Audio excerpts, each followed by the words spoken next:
dos Santos, é um prazer acolher-te hoje aqui nas Conversas Sem Fronteiras. Vamos continuar a tratar o tema da guerra colonial. É um tema central que elegemos como dossiê anual no Sem Fronteiras. Ao longo de todo o ano, tendo em conta o 4 de fevereiro de 1961, iremos desenvolvendo este tema fundamental.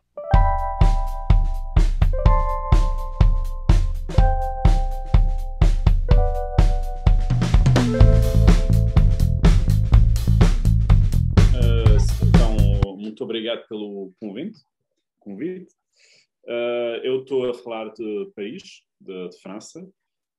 Eu nasci em Portugal, mas cresci cá e o trabalho que desenvolvi através da Associação Memória Viva, da qual faço parte há uns 10 anos, mas também fora da associação, é um trabalho sobre a imigração portuguesa, sobre o exílio mais político, sobre a recusa da guerra colonial, ou mesmo sobre vamos dizer, o pós-colonial português. Foi sempre um trabalho que eu desenvolvi a partir daqui. Isto quer dizer, não só a partir daqui fisicamente, mas também com o olhar aqui. E eu fiz estudos em História, em Cinema, que me trouxe a trabalhar em várias áreas, também de jornalismo, ou de tudo o que é ligado com arquivos. Trabalhei com arquivos para a imprensa, trabalhei com arquivos para o cinema, para documentários ou também para ficções. E pronto, e eu acho que hoje fui convidado para falar mais por causa não só, mas sobretudo por causa desta exposição e de uma exposição que se chama Recusar a Guerra Colonial, ou Fizer a Guerra Colonial, e que foi apresentada na Casa de Portugal, aqui no que chamamos aqui a Cité Internationale Universitaire de Paris, que é uma coisa um bocado especial, um tipo de campus internacional que temos aqui em Paris. É uma casa de Portugal. Tinha naquele momento uma sala de exposição que era muito... tinha boas condições e foi apresentada então a exposição lá, e agora acabamos de editar um catálogo.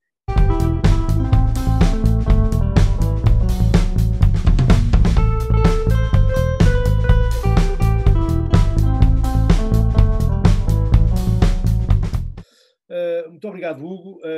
Bem, para nós, desde já, o facto de ser uma realização e uma exposição na Cidade Internacional de Paris com públicos, quer locais, tanto públicos franceses, quer também com portugueses residentes em Paris, como é que vocês organizaram a exposição por forma a que ela pudesse ter uma leitura da parte de dois públicos que aparentemente podem ser bastante diferentes?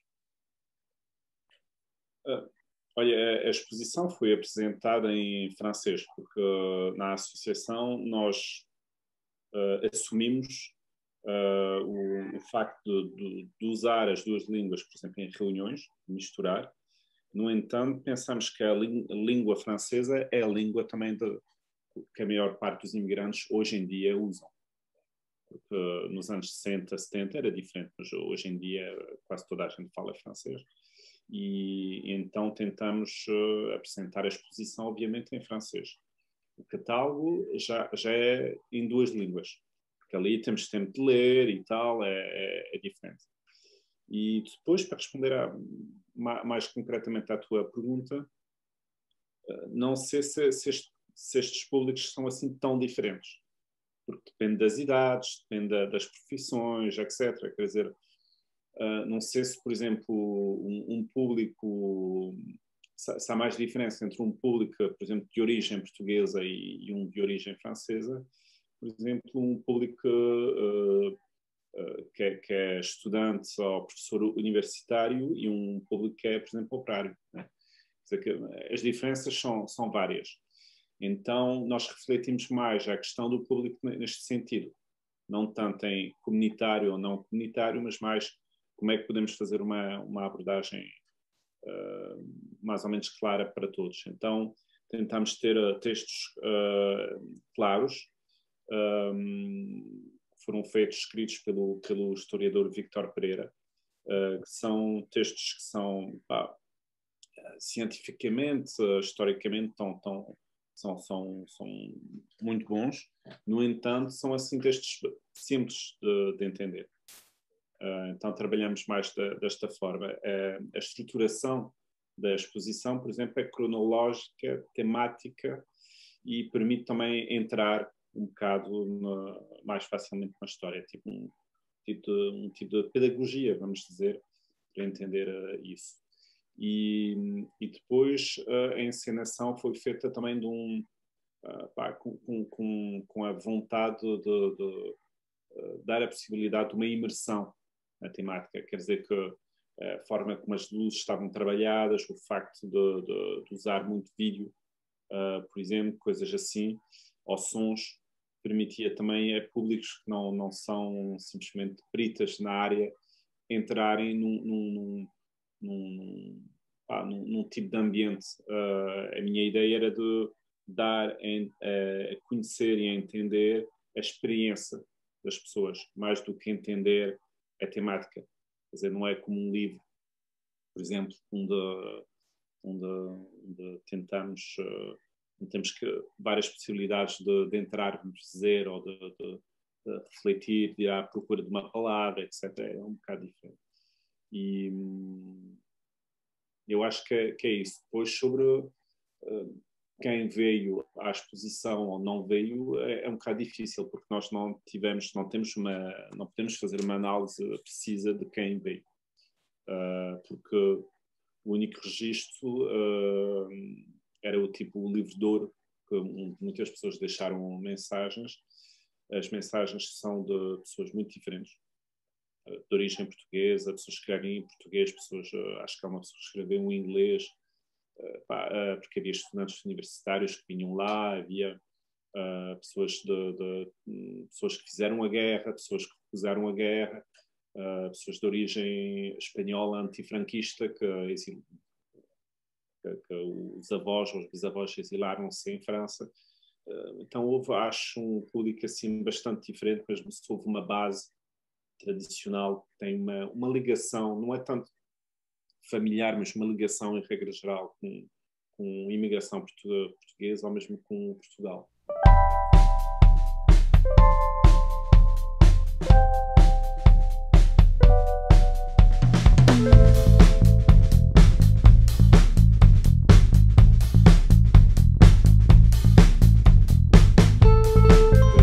Alguns eventos, apresentações, discussões em volta de um filme,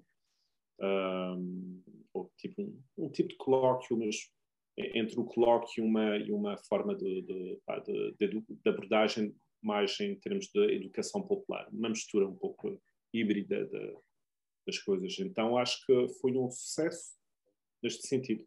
Eu tinha gostado, quando pensamos no público, por exemplo, possível de imigrantes portugueses em França, obviamente pensamos num milhão de pessoas e então estamos à espera de um grande público.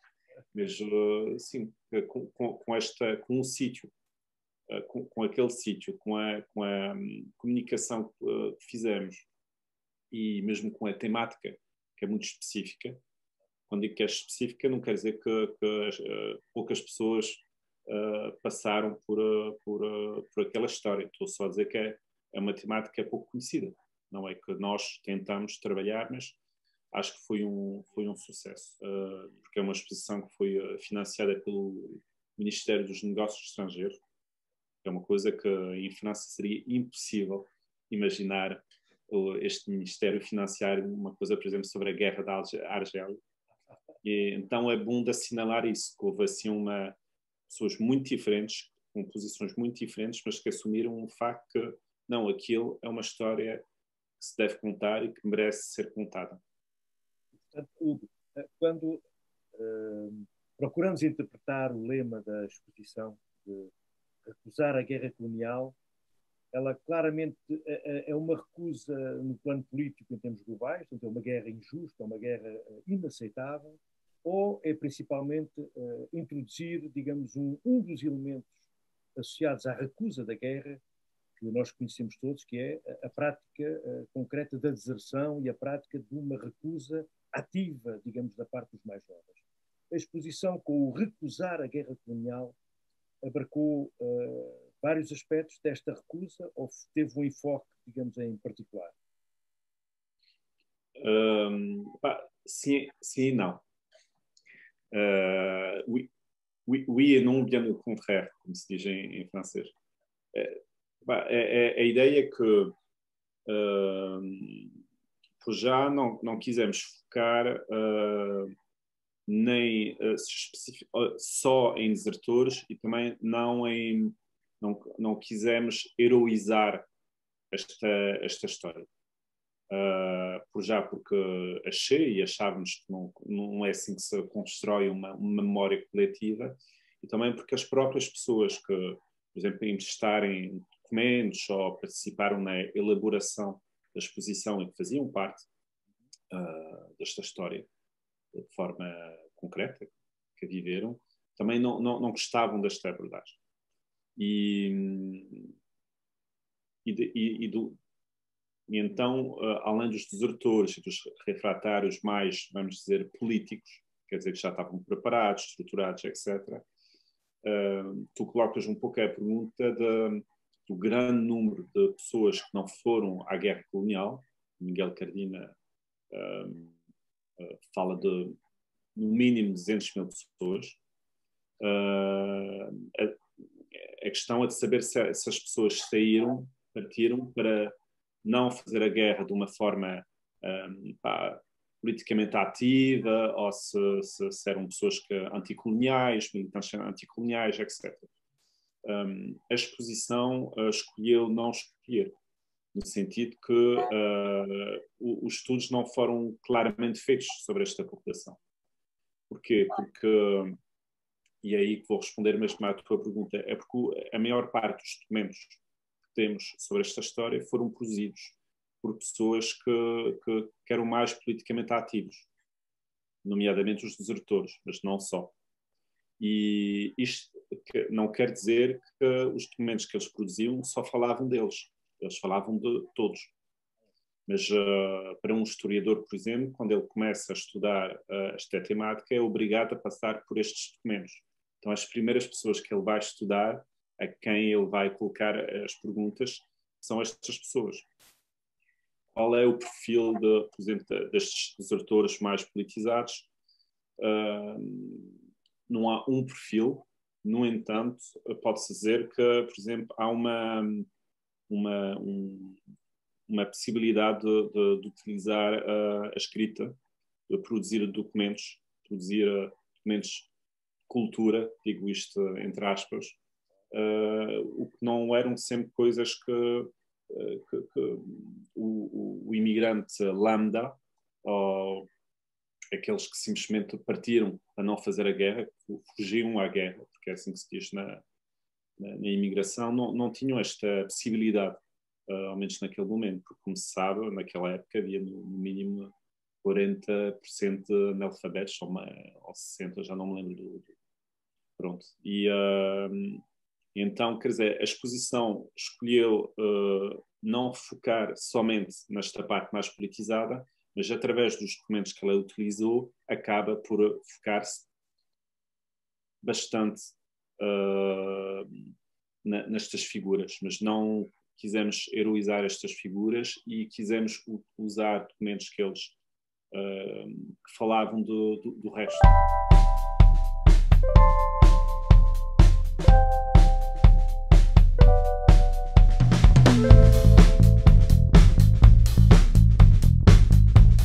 Nós temos documentos usamos documentos de católicos progressistas, de pessoas militantes do Partido Comunista, militantes do Partido Socialista, militantes de vários partidos maoístas, publicações libertárias. Tentamos mostrar um pouco esta riqueza sem exagerar, quer dizer, um tipo de... Não tentamos representar é a legitimidade naquela época só queríamos mostrar esta riqueza. E mostramos também a riqueza usando muitos documentos. Porque as pessoas chegavam na exposição e podíamos ter escolhido uma exposição com um design, sabes, com 3 documentos por parte, e não, tentamos pôr muitos. Porque o público,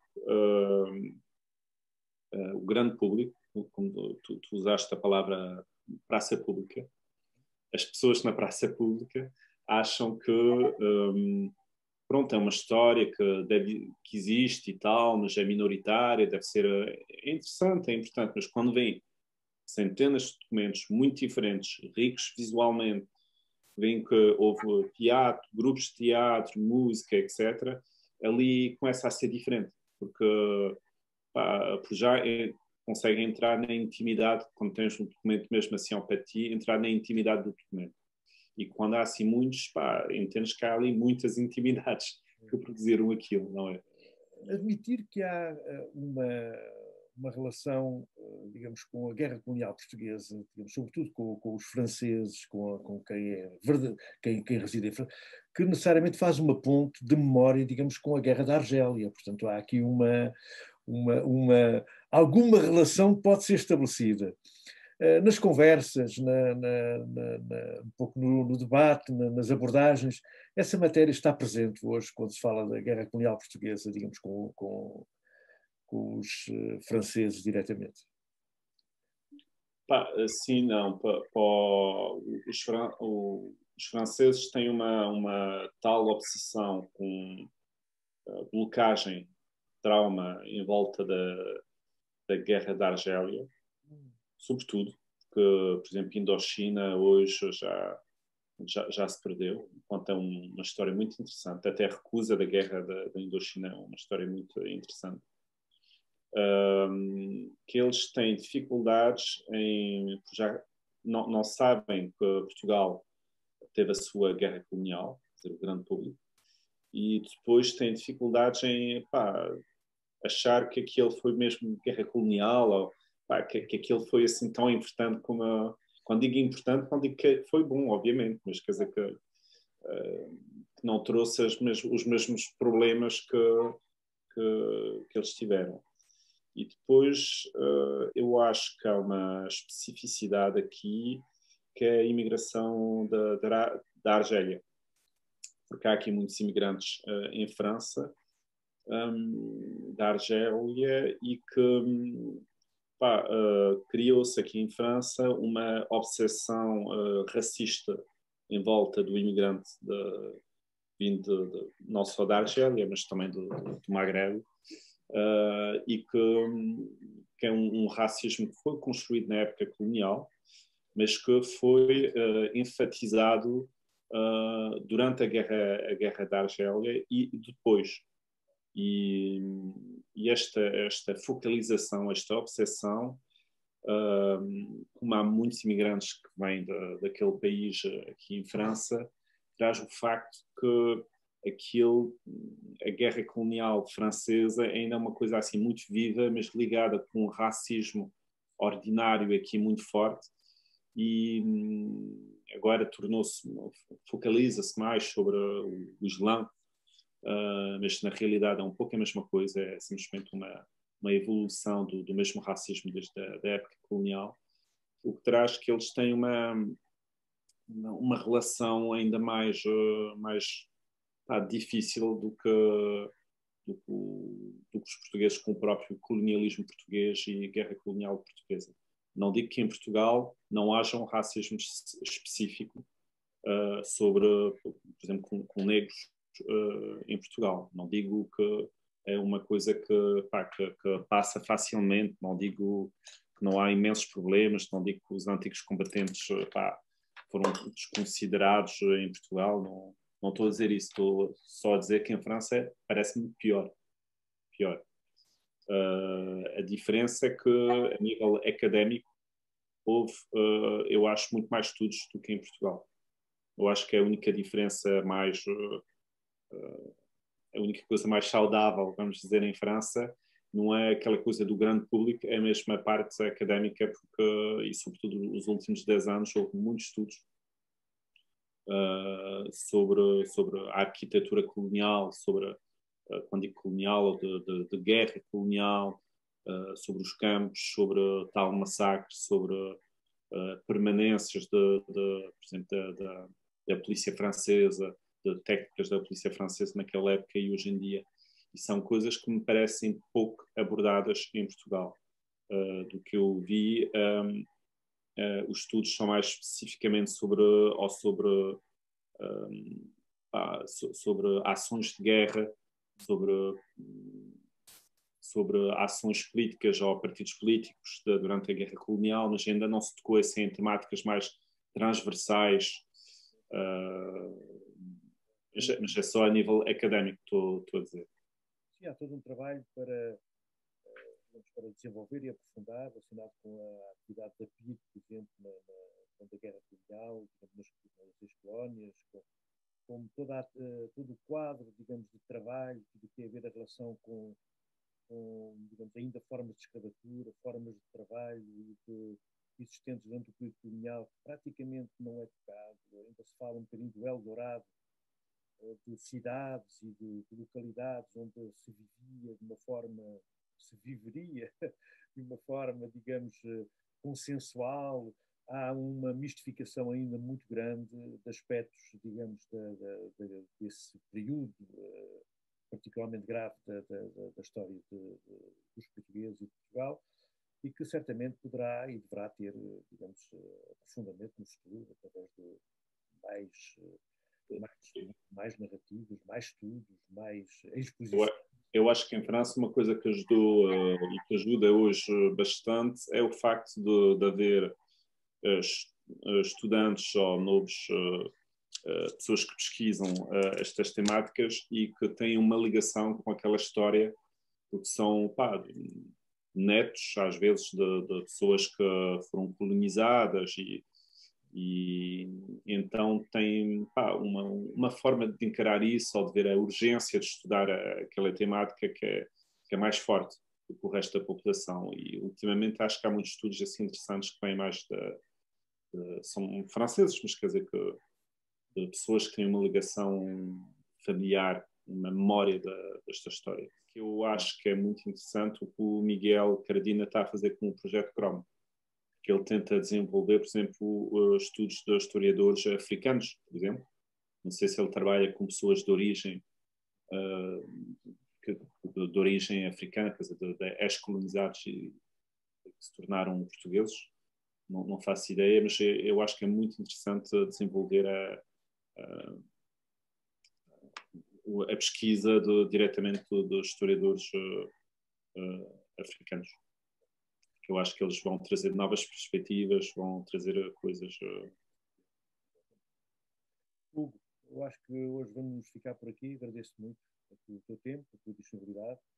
Uma coisa é certa, arrancamos com esta nossa conversa com a divulgação, pelo menos no Sem Fronteiras e nas redes de comunicação que o Sem Fronteiras procura atingir, da exposição, digamos, do catálogo, de tudo aquilo que vem agora, digamos, um bocadinho em sequência de uma iniciativa particularmente relevante e marcante, que julgo será importante ser conhecida, digamos, por todos aqueles que se interessam pelo tema da guerra colonial, mas julgo que também será particularmente interessantíssima para quem tem na sua carteira de projetos ou de intenções dinamizar iniciativas com estas características, porque é também uma fonte de aprendizagem, uma fonte de experiência e de contacto, e julgo que será, digamos, a matéria que terá interesse para o público nos próximos tempos. Tentaremos fazer o nosso trabalho e agradecer-te muito pela tua colaboração e pela tua presença hoje aqui connosco.